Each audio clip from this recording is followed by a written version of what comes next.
Արցախում ոչ մի բարձունք բաց չի թողել արցախցի Սոսեն։ Ձյուդոյի վարպետը տանիքներում էլ էր սիրում մարզել իր մարմինն ու հոգին։ Կիմանոն հագիցս հանել եմ, զենքը վերցրել, պատերազմի դաշտ մտել, պատերազմի մասնակցել, հետո դրանից հետո փոփոխությունը եղել է, որ եկել եմ ստրոյկում եմ սկսել աշխատել։ Հիմա էլ է տանիքներում, բայց ոչ թե մարզվելու համար, այլ քարը տուն դարձնելու։ Բանվոր է աշխատում Եվրոպայի չեմպիոնը։ Այս պահին արդեն երկրորդ ամիսն է, բանվոր եմ աշխատում, ստրոյկում, եւ աշխատում եմ եւ սովորում եմ։ Տուն կառուցելը, ամեն գործ սովորում եմ, որպեսզի գնամ Արցախ, իմ տոնս, իմ ձեռքերավս սարքեմ։ Դժվար է, եթե ասես դժվար չի, դա խոհանոցում ճաշ պատրաստելը չի կամ ավելով տունը սրբելը չի, դժվար է, բայց այդ դժվարությունը իմ համար ավելի լավ է, ես ֆիզիկական աշխատանք կատարեմ,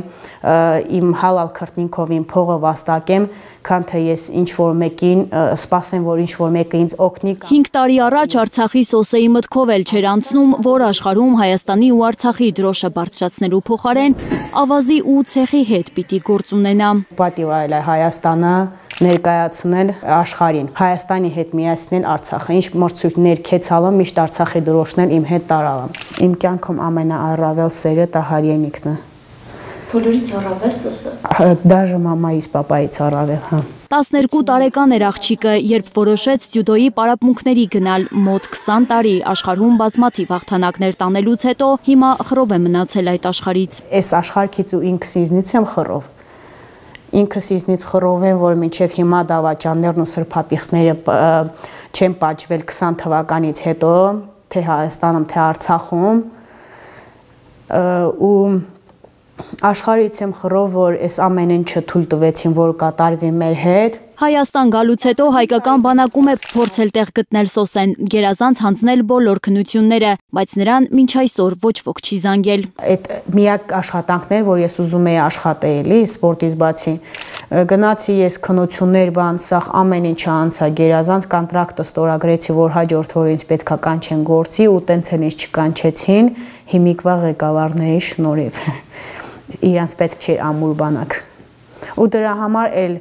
չփորձեցի ոչ մի պետական տեղ գործ անեմ, ոչ սպորտում, ոչ էլ բանակում, հիասթափվեցի։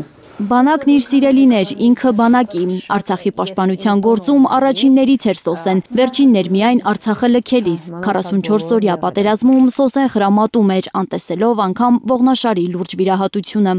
Բերձոր եմ հասել, ռումբերը արդեն տսալım, մեջքից ցավը մի անգամից անցակացալ։ Պապաս ասա շատ ուշադիր կրնիս, կասկադ կխատքայ շվեջ, հրամանատարներին է կսկանաս, ու ամեն դեպքում քո միշտ քեզ իրակու ուժը տիրլի, ինչքան կարողանաս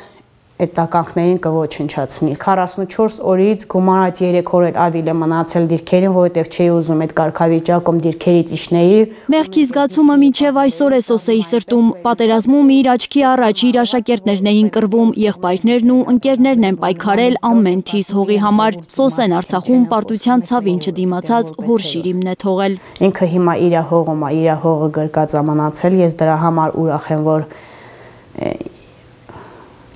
գոնե իր հողում նորից մի բուր հողա դառնալու, այդ հողը ուժեղ պահի մինչև մենք վերադառնանք մեր Արցախ աշխարհը։ 50-ից ավելի հաղթական մեդալներ, գավաթներ, 100-ից ավելի պատվոգրեր, որոնք չեմպիոնուհու Երևանյան տան պատերից կախված չեն։ Հիասթափությունը խորն է։ Եթե պետականությունը այսպիսինն է, պետությունը այսպիսինն է, ես չեմ ուզում աշխարհին էլ ցույց տամ այսպիսի պետականություն։ Հայ ազգը սիրում եմ, ազգի կորիզը սիրում եմ, այն իսկական ազգ սիրում եմ, բայց այսպիսի իրավիճակում ես երբեք չեմ ուզի աշխարհին ցույց տամ Հայաստանը։ Աշխարհի շատ երկրներում կարող է իր տունն ու գործը ստեղծել արցախցի աղջիկը, բայց իր նպատակը հիմա մեկն է։ Սեփական դահլիճն ունենալ Հայաստանում, մարզել հայ երեխաների մարմինն ու կամքը, սովորեցնել ուժեղ լինել անկախ ամեն ինչից։ Կարող է մի քիչ ժամանակ անցնի, ես հիմա հնարավորություն չունեմ մենակ կազմակերպեմ, որ դահլիճ լինի առանց արենդաբան, երեխաներ հավաքեմ ու նորից սկսեմ պարապեցնելը։ Միակ լավ գործը ու ճիշտ գործը դա կլինի լավ սերունդ դաստիարակելը, մարմնի կամքի հոգու ուժով։ Ինչու Հայաստանի ձյուդոյի ու սամբոյի ֆեդերացիաներից ոչ մեկը նրան առաջարկ չարեց 15 տարի Հայաստանի հավաքականում լինելուց ու հաղթանակներ բերելուց հետո։ Իմ աղբյուր Սերոպս մին լավ օրկալու եմ ու միասին պայքարի մտնելու։ Հաստատ գիտի, վերադառնալու է Արցախ, մինչ այդ կուտակված անպատասխան հարցերը ծաղիկներին է տալիս։ Աննա Գյուրնասարյան, Հենրիկ Համազասպյան, Անի Ղանդիլյան, Հայլուրի համար։ Հայաստանում և աշխարհում տեղի ունեցող իրադարձությունների մասին առաջին իմանալու համար բաժանորդագրվեք մեր ալիքին, սեղմեք զանգակը, որ բաց չթողնեք ամենահրատապը, ամենակարևորն ու հետաքրքիրը։